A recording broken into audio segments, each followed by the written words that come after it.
Hello, welcome back to my channel.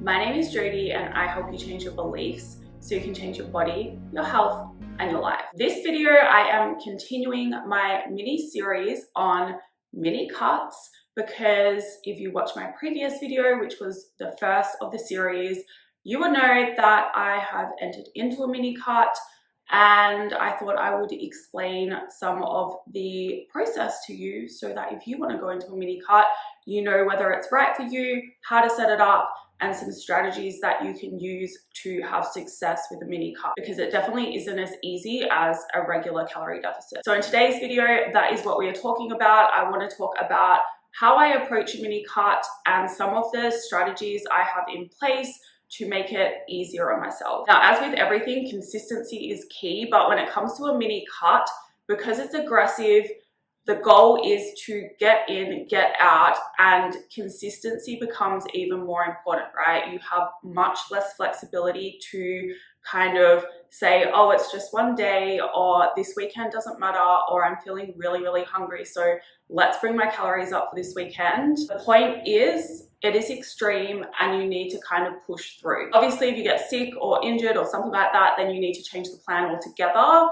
But if you're still feeling kind of good and you're just a bit fatigued, then you've got to keep going. If it's something social or anything like that, you should have thought about that beforehand. Know that when you're entering into a mini cut, maybe social events will come up and you need to sacrifice something to be able to fit those in, or choose to not to go altogether. The things I'm doing to make it easier for myself, number one, and this is what I'd recommend obviously for you to do as well, is I have lowered my training volume.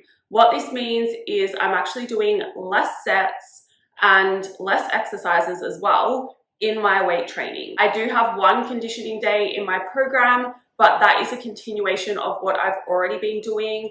And if I find I'm not recovering from my training well, then that will get ditched. Overall, I want to be able to manage the volume. Having a lot less energy available to train because I'm just not eating as much is going to make training a lot harder. It's going to put a lot of stress on the body and recovery is going to be affected at the end of the day. So to manage that, we lower training volume. The next thing I am doing, this is tip number 2, I have made a meal plan for myself based on foods that I like to eat, and I'm literally sticking to that every single day. So I've got 3 meals and I like dessert, so I've made sure I have enough calories to include that, but I'm not snacking, I don't have room. I like to eat big meals. I like to feel full and satisfied after I eat. And so that's how I've set it up for myself. And then I'm literally eating the same thing every single day for 7 days straight, and I don't have to think about food. Now, if you are someone that gets bored from eating the same thing every single day, then that's on you, right? You can either choose to be bored from your food for a while, which really, it's not a big deal. You're lucky you get to eat. Or you can choose to mix things up, but then that is going to take more of your time. You're going to be thinking about food a lot more, and potentially you're not going to be able to stick to your deficit as well because you're trying to fit different things in, and it just makes it so much harder. Now, you know, generally I'm not a fan of meal plans, but when it comes to an aggressive deficit or lower calories, they do work really well. But I think it's important to make it yourself so then you are more likely to stick to it. Now, tip number 3, the third thing I'm doing to make sticking to this deficit a lot easier is I am pushing my first meal back to later in the day. So typically I used to eat maybe around 8 a.m., sometimes earlier, depending on my training. But now I am trying to push my first meal back to 10:30 a.m., 11 a.m., sometimes even 12 if I can stay busy enough to do so. I don't recommend fasting for everyone because if you don't feel good doing this, then make another strategy, but it really works well for me. I like to do a lot of work in the morning. I like to stay busy in the morning and get shit done. And so if I don't have to think about food and then at the same time I'm distracting myself with work, with exercise, with, you know, getting groceries, cleaning the house, everything else, that means I'm not thinking about my first meal and I can distract myself from the hunger as well. And I just find it easier to push that back because once I start eating, I find it a lot harder to manage my hunger. And towards the end of the day as well, when I'm more tired and I'm getting bored, that's when I want food more. And so that's why I set things up so that I push everything back. And that might mean if I eat my first meal at 11 or 12, then I'll eat lunch at 3 and then dinner at 6, and everything is quite condensed, but I'm hungry, so it's fine. And I generally try to stick to the same dinner time every night as well, just because then I know I'm gonna sleep well. I hate being hungry before bed. I hate waking up during the night feeling hungry. I know a lot of people don't recommend this, but it works for me, especially in a big deficit.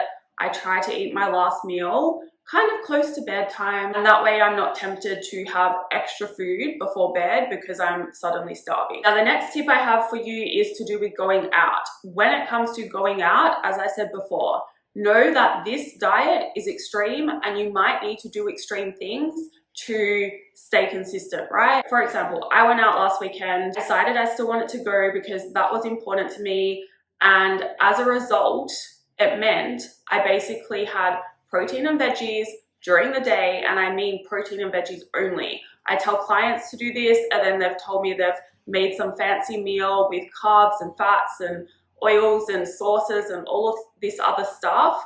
No, it literally has to be lean protein and vegetables. Season it with salt and pepper or some chili or something like that for flavor. You want to make it as high protein and low calorie as possible to bank up calories for later. What I ended up doing on this occasion, we were meeting from 4 p.m.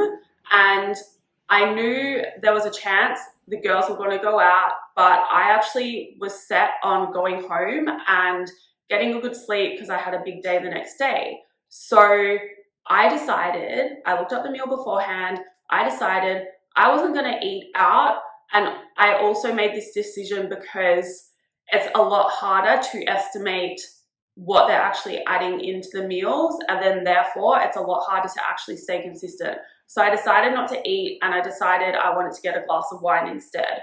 So what I did is I put that into my food diary app and then based the rest of the day around that.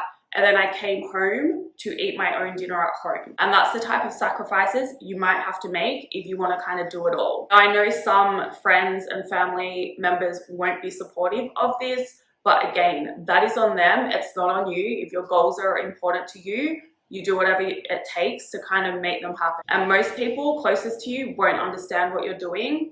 Do it anyway. It's really funny actually, because the girls I went out for dinner with, I only knew one of them, the others I didn't know, and turns out they're all fitness people, and 3 of them shared.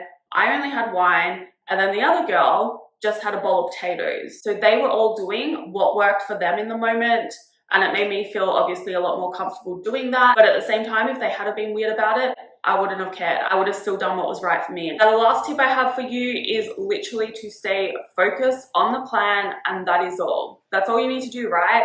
Have your meal plan, have your training, get it done, put it in your calendar when you're going to train, make sure it happens, put it in your calendar when you're going to go for a walk. I haven't increased my steps, but I'm still aiming to get 10K steps a day. That hasn't changed, and I actually find it really helpful because I have less energy now. I find myself wanting to sit down more. Having to get those steps in forces me to get up, and then it gives me an energy boost because I'm pumping that blood around my body, and it also helps distract me from hunger. You have to go into this kind of thing 100% committed to the plan, and when you start to think, oh, I really just can't be bothered anymore, I'm tired, I'm hungry, maybe just one day I'll go off track, it doesn't matter. You have to talk yourself out of that and just be laser focused on that plan. That is all for this video. Thank you for watching. If you have any questions, feel free to send me an email. If you liked it, please like it. If you'd like to see more, please subscribe. And if that's the case, I will see you in the next video.